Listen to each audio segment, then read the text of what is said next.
bem-vindos e bem-vindas a mais um episódio do podcast do Conex, esse evento internacional sobre segurança pública e prevenção à violência que reúne autoridades e especialistas do tema e ocorre aqui em Pelotas agora em março de 2024.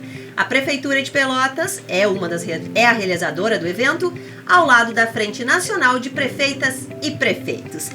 Vou me apresentar, eu sou a jornalista e empreendedora Alexandra Zanella e comando essas conversas que teremos por aqui do PSJ Estúdio. E quem está comigo hoje aqui é o doutor e mestre em Sociologia pela Universidade Federal do Rio Grande do Sul, que tem um longo currículo que eu já vou contar para vocês, mas já vou chamar meu amigo Marcos Rolim. Que honra e que prazer te receber aqui no nosso podcast. O prazer é todo meu, Alessandro, estar aqui com vocês, conversando sobre um tema que é tão importante, né, para o nosso país e para o mundo, a segurança pública, as políticas nessa área. Então esse evento nos dá essa chance de aprofundar alguns temas, né, e compartilhar com todos as nossas posições.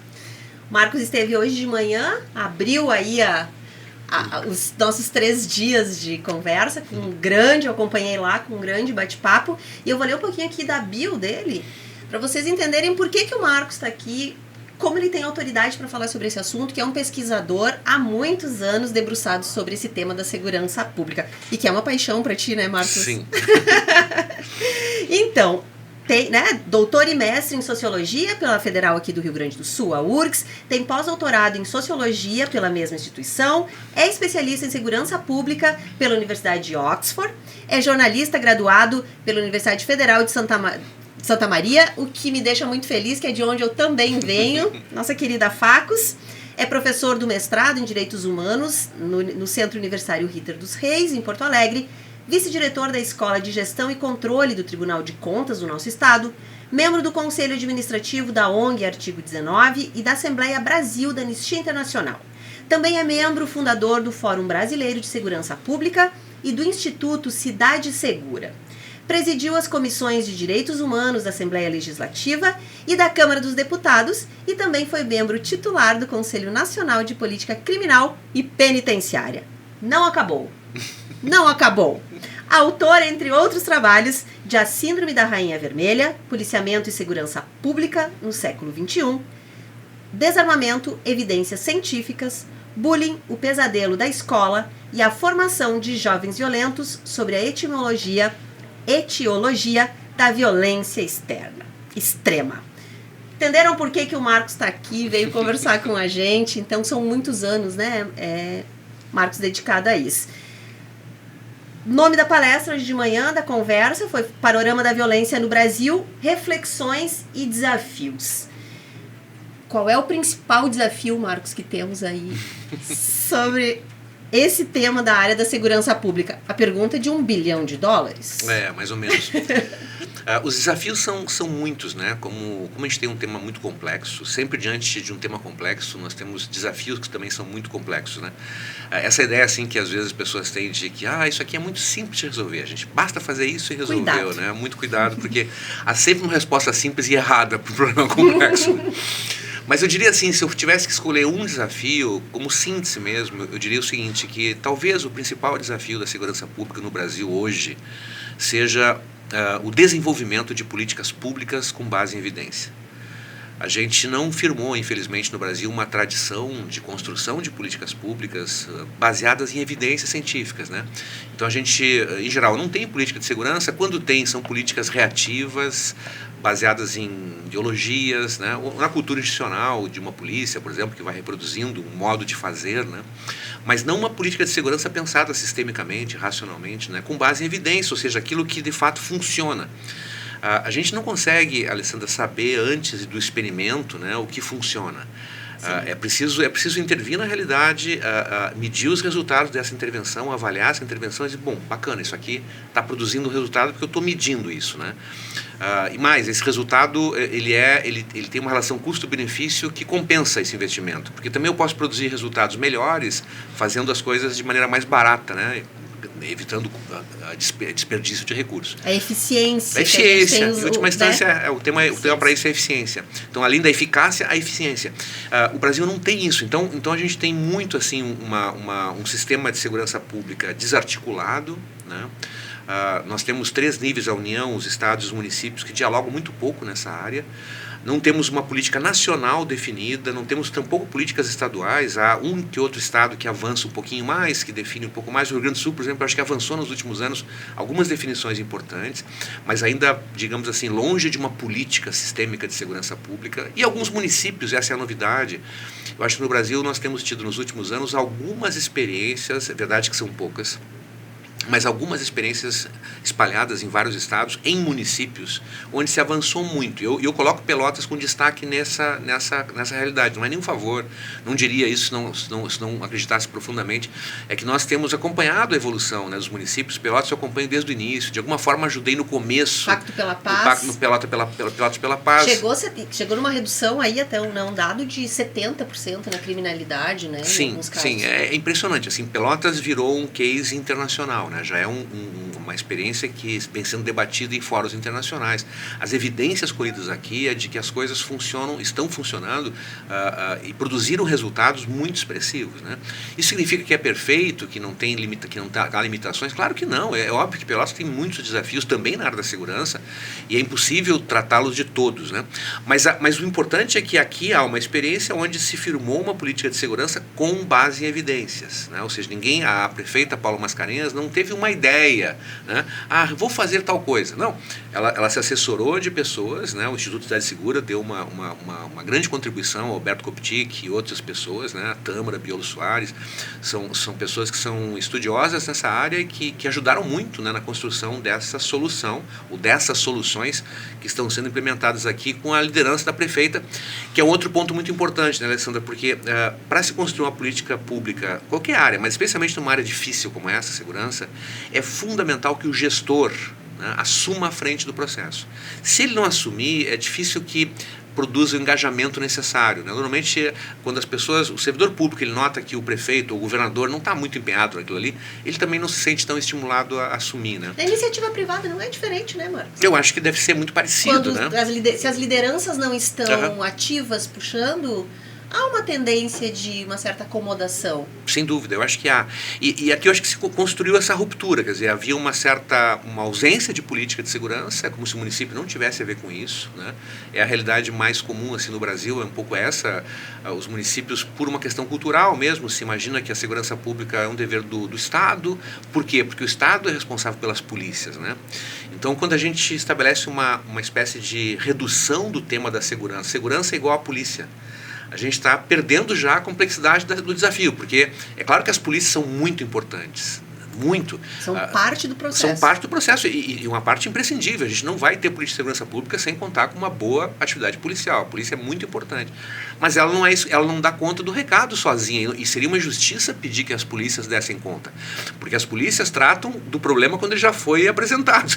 Quer dizer, quando a gente chama a polícia é porque alguém já foi assassinado, é porque alguém já foi vitimado, porque já aconteceu um crime. Então, o que se faz antes? O que a gente pode fazer para evitar que esses desfechos acabem ocorrendo, né? E isso não é uma obrigação das polícias, isso é uma obrigação do Estado, de ter política, né? O Estado no sentido mais amplo, dos governos, né? De terem políticas específicas. E eu acho que é isso que a gente está vendo. Então, sintetizando, precisamos de política pública com base em evidência, né? E a novidade maior do Brasil nos últimos anos são as experiências de alguns municípios. Infelizmente, eu gostaria de dizer, olha, o Brasil está, né, não está. Os estados não estão. Né? Quer dizer, a regra é uma ausência, um deserto de política de segurança, com algumas boas iniciativas aqui e ali muito esparsas, né? E unir a iniciativa privada, fazer esse envolvimento da sociedade civil, a iniciativa privada, trazer as comunidades e os seus territórios para essa discussão, é algo fundamental, né? Sair do gabinete e trazer a experiência real. Conversa um pouco com isso que você fala sobre os dados, sobre evidências, porque a gente acompanha há muito tempo decisões de gabinete, né? Uhum. Sem ir colocar o pé no barro lá na comunidade, naquele território e sentir exatamente o problema. Trazer essas comunidades ajuda a acharmos um caminho.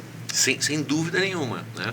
Toda a experiência internacional mostra isso. Quer dizer, a política de segurança não é alguma coisa que possa ser imposta às pessoas.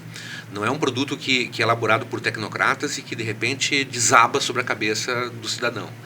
Não, ele tem que surgir, inclusive, dessa interação muito forte com a sociedade civil, né? Então isso começa desde o diagnóstico. Quando a gente vai, de fato, entender o que está acontecendo, é muito importante que a gente faça pesquisa de vitimização, que a gente consulte as pessoas sobre o que elas já sofreram no passado, o último ano da vida delas, quantos crimes aconteceram, porque grande parte das vítimas não faz o registro da ocorrência policial. Tem mais então isso. A pessoa, sei lá, o telefone foi furtado, eu não vou na delegacia porque vou perder muito tempo, não tenho tempo para isso, não vai dar nada mesmo, não vão achar meu telefone, então não registra. E aí eu não sei o que está acontecendo. Isso é muito ruim. É super ruim, é muito ruim, claro. Não tem dados. Não tem os dados. Por isso que a gente tem que procurar, às vezes, por maneiras alternativas esses dados. A pesquisa de vitimização é uma forma que o mundo inteiro encontrou de contornar esse problema da subnotificação. Mas no Brasil a gente faz muito pouco isso, né? Em geral, de novo, iniciativas isoladas. Pelotas fez, eu coordenei uma pesquisa de vitimização aqui há alguns anos atrás, que deu origem ao primeiro diagnóstico de segurança pública na cidade.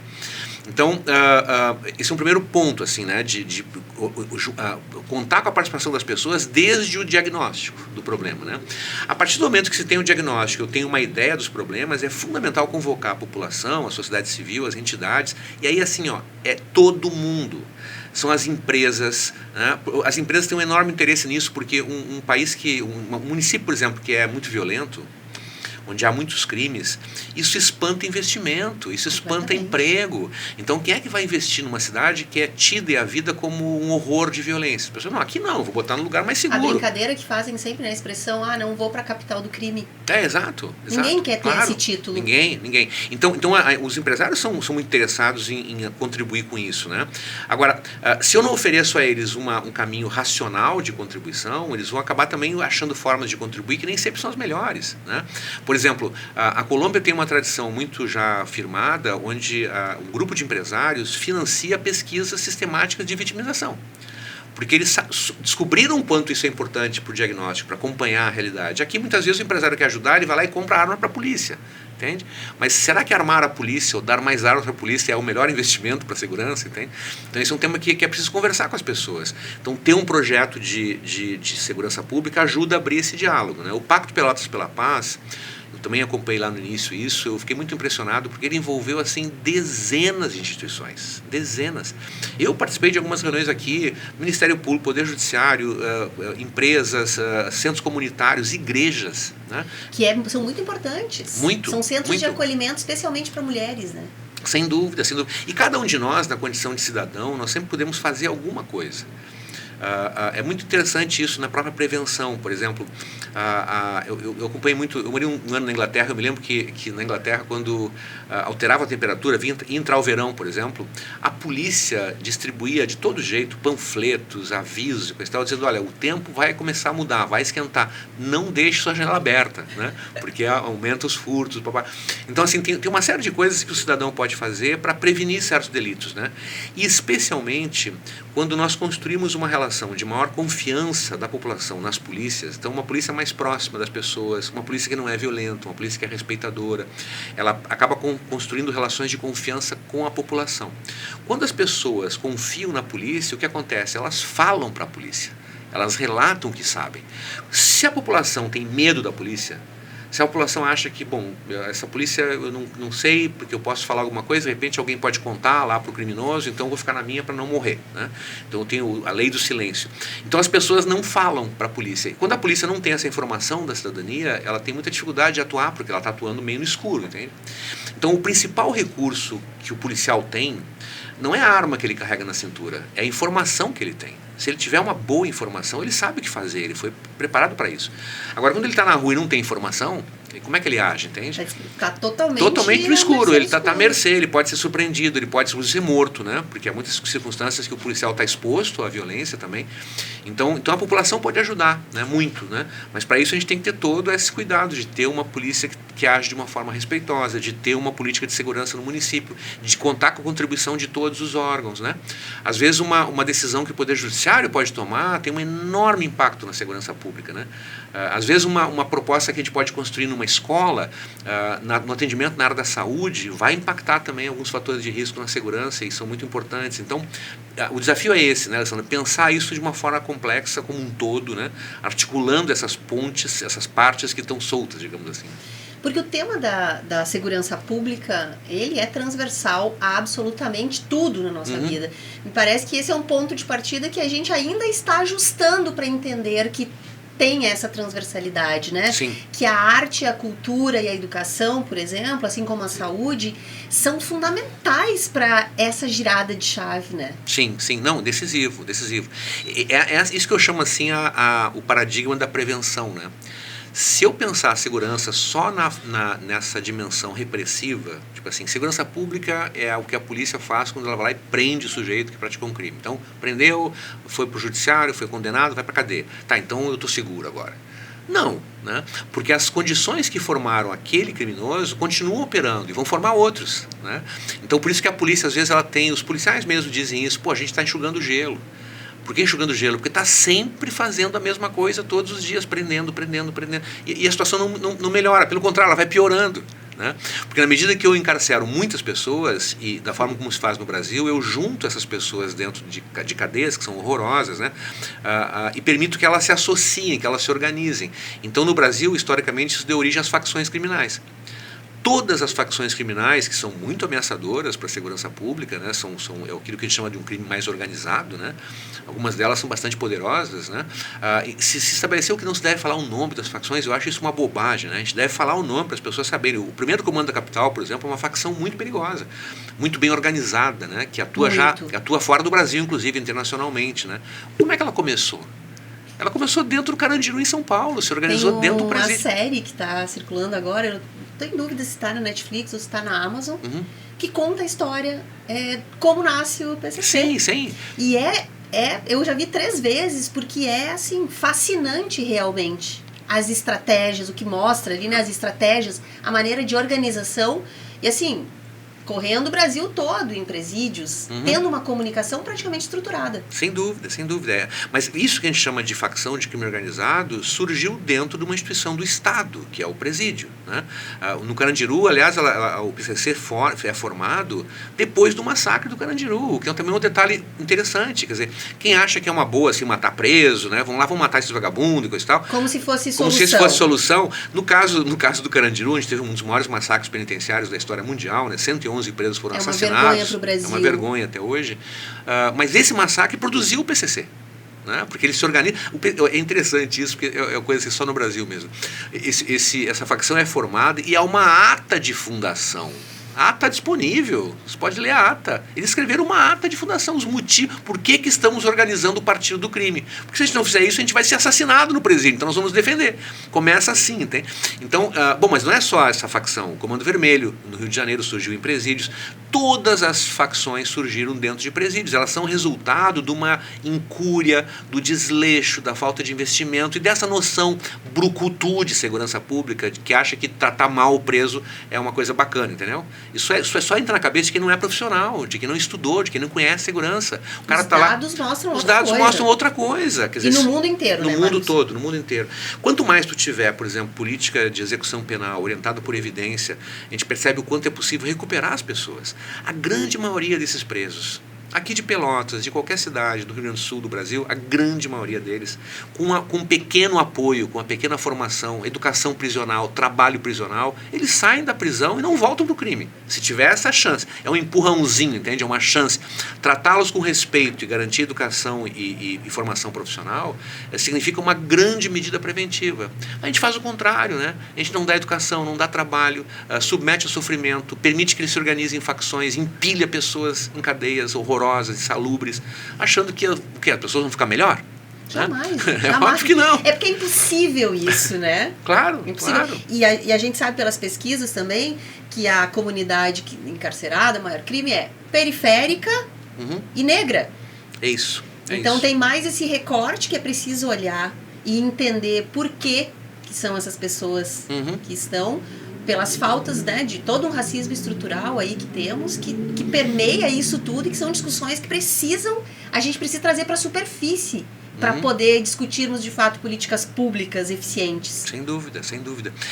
E além desse recorte, é interessante isso, tu falaste com muita razão, né? Nós temos uma população presa que é periférica, é pobre, é jovem, maioria negra, né? Mas tem um outro recorte que é impressionante, assim, porque as pessoas que não conhecem presídios, elas imaginam que dentro das cadeias estão pessoas especialmente perigosas, que mataram, que estupraram e coisa e tal. Eu vou dar um dado aqui que é impressionante. O Rio Grande do Sul tem cerca de 40 mil presos. Quem está nos ouvindo agora deve imaginar assim, bom, quantas dessas pessoas estão presas porque mataram alguém? Matar é um crime horroroso, né? Um crime assim grave. Eu até acho que a gente devia ter penas mais graves para homicídio, tá?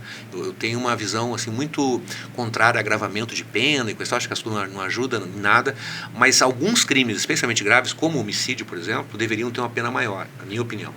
Essa aqui é só uma opinião. Mas enfim, então eu pergunto, quantas pessoas no Rio Grande do Sul estão nas cadeias condenadas pelo crime de homicídio? Eu respondo para vocês, 3%.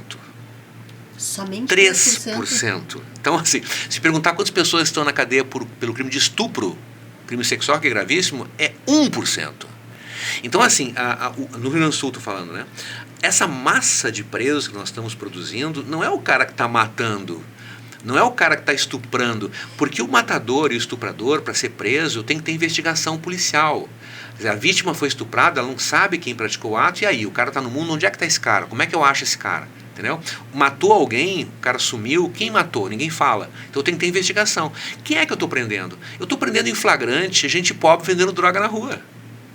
Entendeu? Essa é a prisão típica do Brasil. O policial militar, em geral, ele vai fazer a prisão em flagrante ou flagrante presumido, então não é que ele está vendo o tráfico, mas ele chegou e presume ali que aquelas pessoas estão envolvidas, porque era uma boca de fumo, e prende todo mundo e pronto. Essa é a massa que nós estamos botando na cadeia.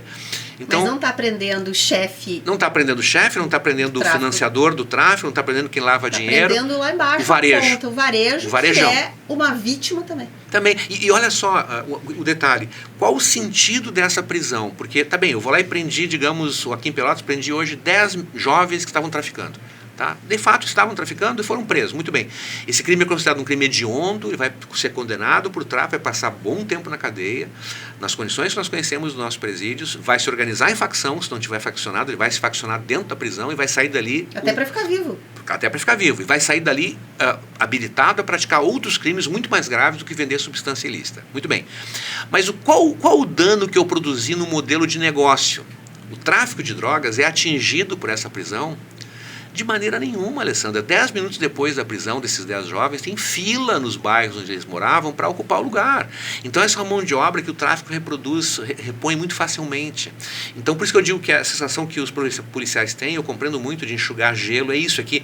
Está prendendo e está prendendo de novo, e de novo, e de novo, e as coisas não se resolvem. Frustração também, enquanto um policial que está preparado, que estudou, que é sério, porque a polícia ela é séria, a gente sabe que tem problemas também.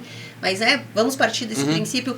Pô, você trabalhou, tu tá ali, tá em risco, como você mesmo trouxe, todos os dias o policial na rua. E sem ver o resultado. E sem ver o resultado do trabalho. E aí ele volta sem esse resultado. Porque os nossos policiais também são atingidos por essa falta de política de segurança. Eles são profissionais da segurança pública, o policial sabe como agir, ele sabe como se portar, enfim, ele é preparado para isso, mas ele não é um gestor de política de segurança, ele não entende como que ele deve. Ele tem que estar dentro de uma estrutura, de uma boa política que aproveite o seu trabalho da melhor forma possível. Hoje isso não acontece, então é como se os policiais estivessem largados nas suas próprias instituições para aquilo que sempre se fez, para a praxe, né, de operações, prisão. E a gente não consegue resolver o problema. Eu acho que é um tema que nos desafia a todos, né? Enfim, são tantas as questões, eu tô... É apaixonante mesmo esse tema, porque a gente sente. Claro, né? Tá muito... Você abre o jornal, você liga a TV, as coisas estão muito... próximas a gente, claro. Toda essa violência, e atinge a todos. Sem dúvida. Isso é fundamental. Agora, é muito importante, eu acho, assim, esse aprofundamento, Alessandra, por isso que eu acho que um programa como esse é bacana, porque permite a gente tratar, às vezes, coisas que a gente não tem nem tempo de falar numa entrevista normal, né? Deixa eu te colocar só uma questão, assim, para a gente pensar, só para o ouvinte também ficar com essa questão, para pensar sobre isso, né? O Brasil está vivendo há muitos anos dentro dessa política chamada guerra contra as drogas, né? Então, se há uma definição política no Brasil sobre segurança, é essa. Estamos na guerra contra as drogas e a questão é prender traficantes, né? Enfim, muito bem. Faz, sei lá, décadas que a gente está nessa toada, né? Pelo jeito não está dando muito certo, né? Porque se você olhar assim, por exemplo, os indicadores todos, né? A gente pega, por exemplo, aqui no site da Secretaria de Segurança Pública do Rio Grande do Sul, vamos pegar ali, quem quiser pode abrir o site e olhar. Tem lá os indicadores de trabalho das polícias, né? Então um dos indicadores é a quantidade de drogas apreendidas, tá? No ano. Aí você olha assim, de 10 anos para cá, qual é a curva? As apreensões há 10 anos atrás, que eram contadas em dezenas de quilos, hoje são contadas em dezenas de toneladas. Todas as drogas, elas vão subindo, subindo, subindo. Cada ano a polícia apreende mais. Como é que a gente lê esse dado? Alguém poderia dizer, talvez a polícia pudesse dizer assim, bom, tá vendo? A gente está trabalhando mais, tanto que estamos apreendendo mais drogas. Eu disse, vocês estão vendo que o que vocês estão fazendo não produz resultado nenhum? Porque se num ano eu aprendo 10 toneladas de maconha, no outro ano eu aprendo 20 e no outro 40, o que eu estou fazendo? Não está funcionando. Não está funcionando. Agora, pensa comigo, Alessandro, uma coisa, e esse é o ponto que eu queria deixar aqui como reflexão. Eu estudo há muito tempo o tráfico, estudei no meu doutorado jovens vinculados ao tráfico, matadores, né? A gente lê muito, vê muita pesquisa no mundo inteiro sobre tráfico de drogas. Uma coisa que eu posso afirmar, não é que eu seja um especialista no tema, não sou, mas uma coisa que eu posso afirmar que é unânime, assim, todos os estudiosos da área, os policiais também sabem disso, é que no tráfico de drogas existe uma lei básica. A lei básica do tráfico é que no tráfico não há devedores. Sim, isso é muito sério, né? Isso é a lei central. Essa lei organiza o sistema. Porque é um sistema ilegal, ele não tem nota promissória, não tem... Não dá para ir no PROCON. Não dá para ir no PROCON, etc. Então, tudo funciona na base da relação de confiança. Então, o sujeito é um traficante, digamos, em Porto Alegre, ele encomenda a droga que ele precisa ver, que ele acha que pode vender com rapidez, sei lá, para um traficante no Paraguai. Então, ele contrata 1 milhão, né, 1 tonelada de maconha que vai vir de caminhão para Porto Alegre. 1 tonelada de maconha. Ele fez o acordo com o cara e tem 30 dias para pagar, uma hipótese, tá? Ok. Só que esse caminhão está vindo, ele entrou no Brasil, quando está se aproximando do Rio Grande do Sul, é que ele é barrado numa barreira policial e a droga é apreendida e essa droga não vai chegar no seu destino. O que o traficante que encomendou aqui faz? Tu acha que ele liga para o cara lá no Paraguai e fala, meu amigo, olha, deu mal, a droga que eu comprei de ti, a polícia pegou. O cara vai dizer, o problema é teu. O meu dinheiro daqui a 30 dias vai entrar, meu chapa. Daqui já saiu. Daqui já saiu. 30 dias para pagar. Se não pagar, o cara morre. Essa é a regra. Como é que esse traficante que encomendou 1 tonelada de maconha vai pagar essa dívida? O que tu acha? A questão básica é o seguinte, ele vai assaltar para pagar a dívida. O crime de tráfico vai migrar para crime patrimonial. Para poder compensar, fechar o caixa. Para fechar o caixa. É uma empresa. É óbvio. Ele não tem saída. Ele não tem saída, ele não pode tirar um empréstimo do banco, entendeu? Não. Então ele vai assaltar. Então, assim, uma questão que isso é uma suspeita, eu não posso afirmar isso porque não há uma pesquisa específica sobre isso. Há vários indícios, né? Alguns pesquisadores têm levantado isso, eu estou há tempo levantando essa hipótese para a gente estudar mais a fundo. Mas eu acho, e posso afirmar como hipótese por enquanto, né, de que a política de guerra contra as drogas, ela estimula os roubos. Ela é um dos fatores fundamentais de estimular roubo no Brasil. Crime patrimonial com violência real ou grave ameaça. Porque, claro, eu descapitalizo o traficante, claro, descapitalizo, mas esse cara vai buscar o dinheiro em outro lugar.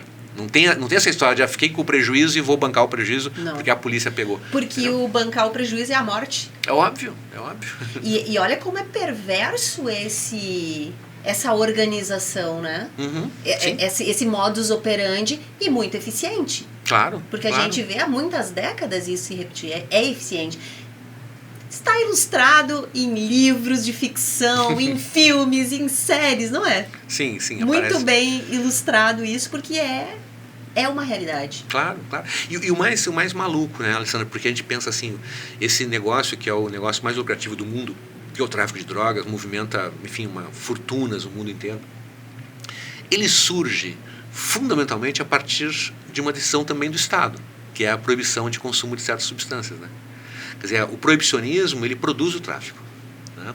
Alguém fala assim, mas as drogas fazem mal. Óbvio, as drogas todas são muito prejudiciais para a saúde, qualquer droga. Né? Mas por que a gente não proíbe, por exemplo, o tabaco? Que todo mundo sabe que faz um mal danado. Né? O tabagismo está associado comprovadamente a uma quantidade enorme de doenças, ao câncer especialmente de pulmão, mas há muitas outras doenças, se sabe disso e entretanto essa droga que é altamente viciante é vendida legalmente no Brasil. Por que a gente não proíbe então se o problema é a saúde? Mas o álcool, cara, o alcoolismo é um problema seríssimo no Brasil. Seríssimo. Saúde pública. Saúde pública, está ligado à violência, especialmente a violência doméstica contra a mulher. Né?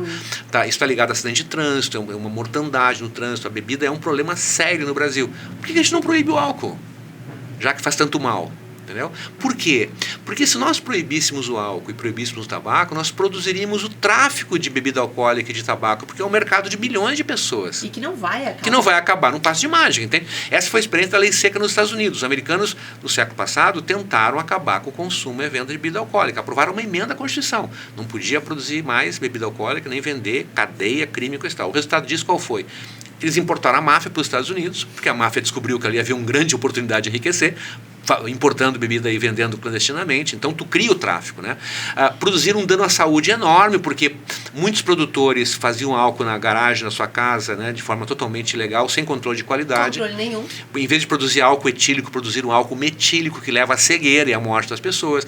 Então, assim, foi um caos. A experiência da proibição norte-americana foi um caos. E eles, claro, recuaram disso, acabaram com essa história. No Brasil, a gente está produzindo esse caos com as drogas e não se dá conta, entende? Então, vamos pensar, o tema, por exemplo, da maconha. Não vou entrar na discussão aqui sobre malefícios, eu não recomendo, não acho que se deva, acho que tem que ter muito cuidado, especialmente os jovens têm que ter cuidado, né? Há uma série de riscos, ok. E temos informações muito claras e fáceis de serem acessadas. Sem dúvida. Sobre esses riscos todos, sem né? dúvida. Importante. Então temos tudo isso, sabemos disso, não vamos discutir, não sou médico, não vou discutir, embora eu leia muito sobre esse tema, mas sem problema nenhum. Vamos comparar a maconha com o cigarro, com o tabaco. O Brasil é um dos países do mundo que desenvolveu uma política mais eficiente de redução do tabagismo. No espaço de 30 anos, Alessandra, a gente reduziu pela metade o número de tabagistas no Brasil. Pela metade. Tu te lembra claramente que há 10 anos, 11, 15 anos, íamos a bares, restaurantes e tinha cinzeiro na mesa, tudo fechado, ambientes fechados. Parece que a gente viveu há 200 anos. Alessandra, eu sou bem mais velho que tu, eu vou contar porque as pessoas nem vão acreditar nisso, mas eu me lembro muito bem, os jovens talvez não saibam disso, mas se fumava em avião. Não, isso eu peguei. Se fumava dentro de avião. Que coisa, tudo fechado, nas alturas você precisa um cigarro. Mas porque também faltavam pesquisas, né, apontando malefícios e tudo mais, e toda uma construção também em cima do cigarro. É uma cultura, uma questão cultural.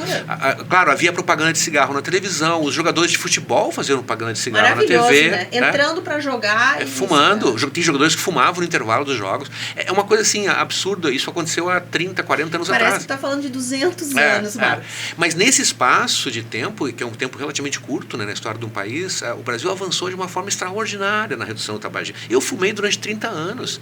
Larguei o cigarro há mais de 15, sabe? É bom largar, então, né? Claro, então eu digo assim, são coisas que a gente mudou sem nenhuma contribuição do direito penal, sem nenhuma pessoa presa. Mudamos a cultura. A pergunta é, se a gente conseguiu fazer isso com o cigarro, que envolve a nicotina, que é uma droga que é profundamente viciante, né? Quem já fumou sabe como é difícil largar o cigarro. Muito difícil. E mesmo assim a gente conseguiu esse resultado, por que a gente não pode conseguir com a maconha? Entendeu? Que é muito mais simples de fazer a prevenção, né? Ou pelo menos garantir que haja um uso recreativo, que não seja um uso prejudicial à saúde, ou tão prejudicial à saúde. Não, a gente mantém a droga na ilegalidade, e aí vamos comparar com a experiência norte-americana. Os Estados Unidos, que é quem inicia a guerra contra as drogas, lá nos anos 70, né? O governo Nixon, na época, inclusive, os americanos imaginavam que eles iam acabar com as drogas no mundo. Eles colocaram como objetivo erradicar as drogas no mundo, né? Investiram trilhões de dólares nisso, né? Não deu certo em lugar nenhum, né? Pelo contrário, só aumentou esse mercado. Agora, eles abandonaram essa ideia, não existe mais, não se conversa mais nessa linha nos Estados Unidos. A maconha está legalizada em muitos estados americanos, em vários, inclusive, para uso recreacional. Inclusive em Nova York. Nova York, direto, enfim. E o que está acontecendo lá?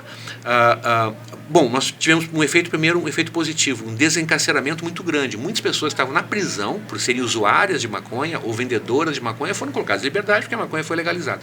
Segundo, muitas pessoas percebendo, empreendedores mesmo, percebendo o mercado, começaram a investir em plantar maconha com qualidade, controle de THC, etc., né, todo tipo de controle. As plantações de maconha na Califórnia quebraram o tráfico de maconha no México. Então o cartel mexicano de drogas, de maconha, que vendia maconha para os Estados Unidos, quebrou. Claro, porque ele perdeu o mercado. Sim. Então eu acabei com o tráfico, acabei com o cartel de maconha do México por conta da legalização na Califórnia. Então se resolve esses problemas, nós podemos encontrar a solução com mecanismos de mercado. Mecanismos de mercado. Essa ideia de que eu vou acabar com o tráfico prendendo o traficante é simplesmente uma burrice. Entendeu? Toda a noção que está por trás disso não para em pé. Ela não sustenta. Isso é uma ideologia, sabe? Isso é um discurso, uma narrativa que não tem base fática, né? A gente está continuando a produzir a mesma política que gerou os grandes problemas de segurança no Brasil. Entre eles, as facções criminais. Né? Hoje de manhã eu falei um detalhe assim que a gente tem que pensar. Eu acho que nós temos duas grandes ameaças à segurança pública no Brasil. A primeira são as facções criminais, né? Que são muito graves. A gente está vendo o que está acontecendo em outros países, né? O Equador aqui, por exemplo, o México, né? Que vive uma crise há muitos anos. Então o Brasil pode de repente estar numa situação mais grave por conta... O México está entre, acho que 5 ou 6 principais cidades mais violentas do mundo. Sim. São, né? Encabeça aí entre as 10 é o México que praticamente domina. E no Brasil, quero fazer um alerta, assim, ó, eu tenho muita informação, enfim, que a gente não pode até estar muitas vezes revelando, mas assim, a penetração do crime organizado nas polícias brasileiras, no parlamento brasileiro, no poder judiciário brasileiro, não é uma coisa assim para desconsiderar, sabe? Há estados que estão elegendo bancadas. Então o cara tem uma Câmara de Vereadores eleita, lá tem 10 vereadores, tem 5 do tráfico, eleito pela facção, sabe? Então a gente logo vai ter prefeitos eleitos por facção. Imagina o drama, entende? Isso, então, o risco fica enorme. Enorme. Porque aí está com a caneta, o poder, a máquina e consegue... Imagina a quantidade, a possibilidade de manipulação disso, né? E o tema das milícias é o segundo grande tema de ameaça à segurança pública. E as milícias surgiram dentro das polícias, né? Especialmente no Rio de Janeiro. Não estão só no Rio, mas no Rio é o exemplo assim, típico assim, de como se perde o controle sobre uma força policial, se perde qualquer tipo de chance de gestão dessa polícia, né, ou dessas polícias, e elas evoluem para o crime naturalmente, né, formando as milícias. Então, o tema hoje, tu tem assim, por exemplo, o pessoal viu muitas vezes o filme Tropa de Elite, lembra do BOPE, né? Gente, o BOPE fornece segurança para bicheiros no Rio há muitos anos. A tropa de elite do Rio de Janeiro foi corrompida pelo jogo do bicho, né, que é uma máfia perigosíssima. As pessoas quando falam em jogo do bicho, o brasileiro tem uma ideia meio idílica do bicho, né, porque o bicho é aquela coisa do cara, do apontamento da esquina, do amigão ali que faz o joguinho. Mas essa é só a ponta. O jogo do bicho está atrás da máquina caça-níquel, do bingo ilegal, né, de uma série de outros negócios ilegais, e é uma máfia organizada assim, de forma muito violenta, inclusive. Né. No Rio a gente tem histórias muito impressionantes sobre a guerra no bicho, quando morre um traficante, a disputa pelo espólio dele, né? E o envolvimento das polícias nisso. Quer dizer, policial de um lado defendendo o bicheiro, matando o policial de outro lado que defende outro bicheiro, entendeu? Então, olha a situação que se montou, né? Como é que a gente sai dessa lapuca, né? Então tem um tema aqui que quando eu fico vendo assim, por exemplo, o Congresso Brasileiro discutir agravamento de pena, ficar mudando lei para tornar a execução penal mais dura, quando eu vejo o ministro da Justiça recente agora dizendo que vai construir muralha em torno de presídio, eu digo, mas em que planeta essa turma está vivendo? Que mundo eles vivem, sabe? Sair um pouco do gabinete, talvez. Que não estão enxergando o que está acontecendo na realidade mesmo. Na verdade, até talvez eles enxerguem, né, Alessandra? Mas o que acontece no Brasil hoje é que a gente está vivendo uma realidade tão dilacerada do ponto de vista político, tão influenciada por essa disputa de internet, de meme, de grupo de WhatsApp, essas fake news, que é como se os agentes políticos eles não tivessem mais comprometidos com a resolução de nenhum problema. Eles querem lacrar na internet, entende? Ele quer produzir uma fala que possa garantir votos para ele na próxima eleição, que possa destruir seu adversário. Então o jogo é esse, né? Então hoje a impressão que dá, por exemplo, é que os principais gestores de política pública no Brasil e no Congresso Nacional, eles não têm a menor noção do que está acontecendo, ou se tem, não tem nenhum interesse de resolver o problema. Eles estão lá para tentar lacrar em cima do problema, entende? Como é que eu tiro proveito disso eleitoralmente? Vou provar um projeto aqui para provar que eu sou duro com os bandidos. Então na próxima eleição eu sou o cara, gente. Eu sou o cara que é duro com os bandidos. Eu sou o cara da segurança. Eu sou o cara da segurança. E é uma temática muito sensível quando a gente vai votar, né? E dá muito voto, claro. Né? Dá muito voto. Perde voto quem faz o contrário. Que diz, olha, gente, vamos pensar melhor isso aqui. Está dando mal, vamos mudar. Né? Tu não tem nem mais esse espaço de conversa, né? Discussão, de debate. Então, há um empobrecimento, um emburrecimento geral e uma radicalização, um aumento da violência. Eu acho que isso é muito perigoso, sabe? Muito perigoso.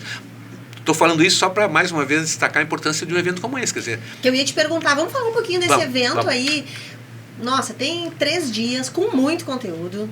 Tem mais de 30 entre rodas de conversa, palestra, tudo mais. Gente muito experiente vindo da América Latina inteira, né? Importante pra gente, importante aqui pro nosso estado receber esse evento, né? Muito. Nos marca também como a gente quer mudar, a gente tá aberto a mudar. Como é que tu vê isso? Não, então, primeiro acho que tem muito essa realidade assim de criação de um símbolo, né, de Pelotas ser de fato uma referência nacional no tema da segurança, o que é muito bacana, eu acho. Eu acho muito bom assim para o Estado, muito bom para todo mundo que Pelotas tenha ocupado esse espaço, né? E é representativo, né? A cidade de Sim. Pelotas, ela é muito importante para o Brasil inteiro, culturalmente, historicamente. Claro. E é isso, quando a gente nos falta muito no Brasil exemplos de políticas exitosas, né? Então, quando eu tenho uma experiência exitosa, um caso que deu certo, isso aí influencia outras experiências, né? Eu tenho, por exemplo, a esperança aqui no Rio Grande do Sul de que outros prefeitos, outras prefeitas, né, conhecendo a experiência de Pelotas, se animem também a desenvolver, né? Eu até entendo muito assim o lado dos gestores, né, dos prefeitos e prefeitas, porque eles têm tantos problemas para resolver e às vezes são tão pressionados pela falta de recursos, né, pela falta de pessoal qualificado. Há várias prefeituras aqui no estado, cidades menores, eu conheço, que os prefeitos até querem fazer, gostariam de fazer mais, mas tem muita dificuldade. Às vezes eles não se dão conta, porque também não tem essa informação, do quanto é possível fazer na área da segurança, inclusive sem gastar recursos, inclusive gastando menos do que eles gastam hoje. Né? É uma coisa curiosa, te dar só um exemplo assim.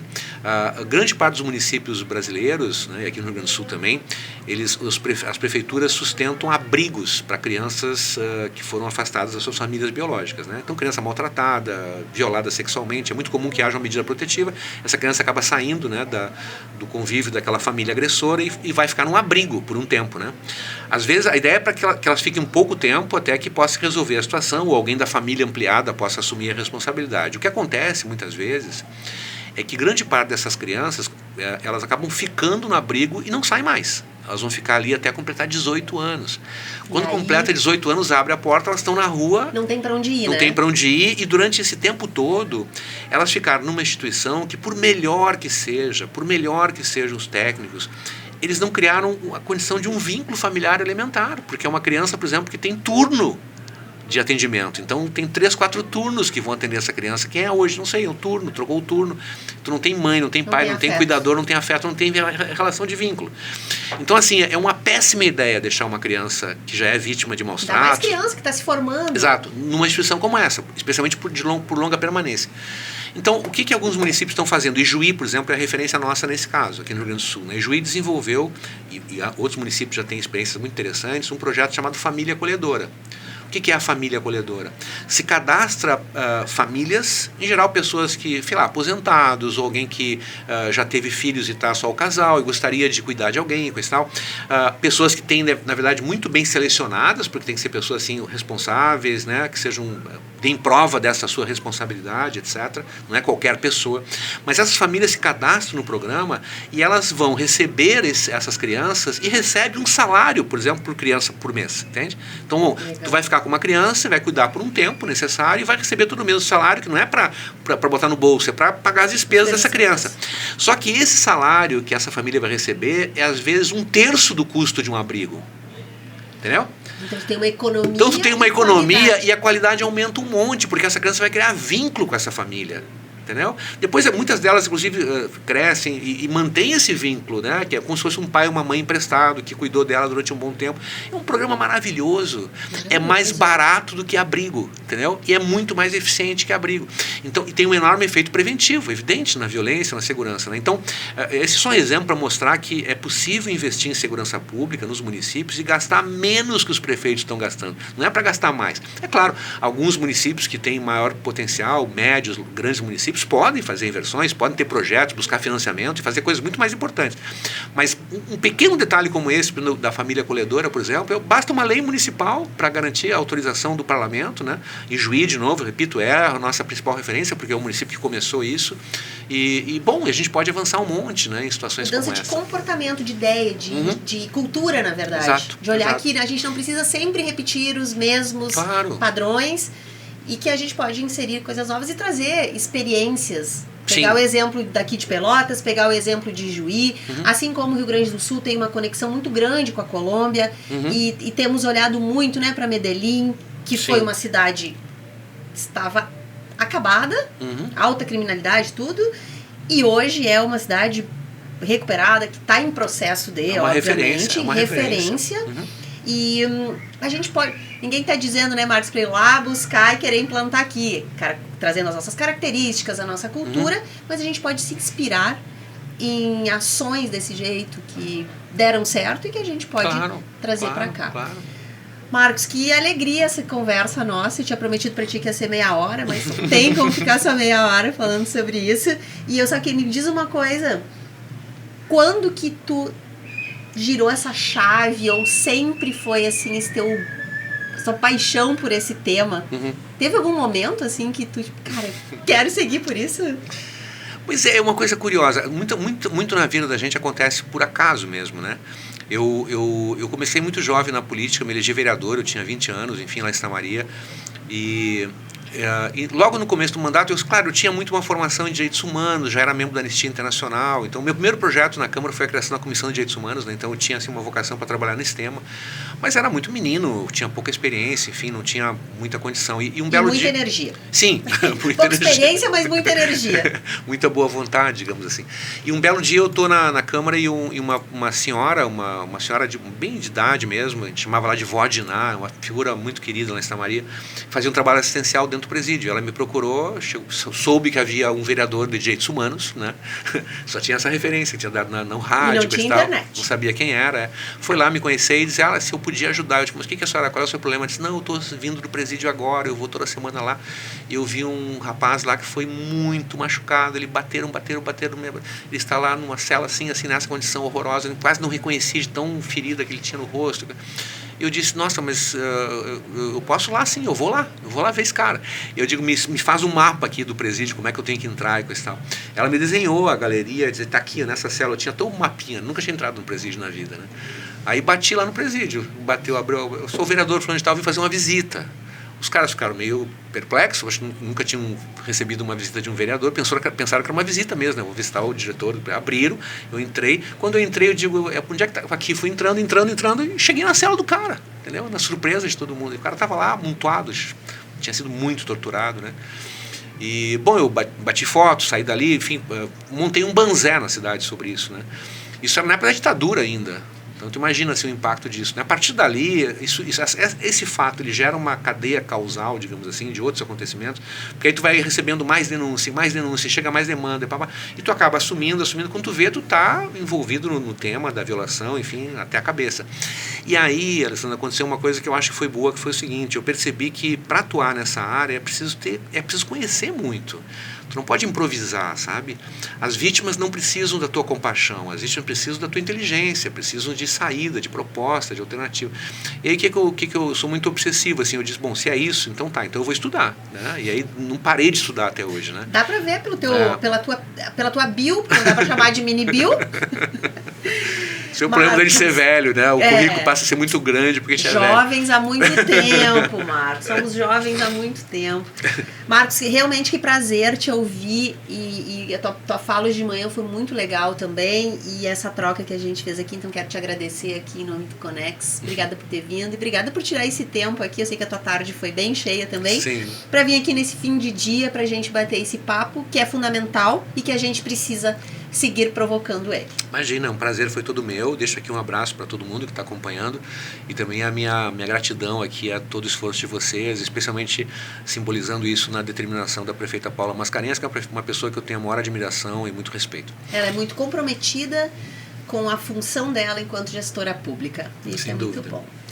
E um muito obrigada também a vocês que ficaram com a gente até aqui nesse papo super legal, difícil, porque falar de segurança pública não é fácil, não é simples, como o Marcos abriu, nem simples e nem simplista. Então agradeço vocês, um abraço carinhoso e acompanhem os nossos conteúdos que tem muita coisa legal. Esse episódio teve produção da Ana Maria Fernandes e a técnica do Igor Sobral, roteiro e entrevista Alexandra Zanella. Um beijo carinhoso e até o próximo.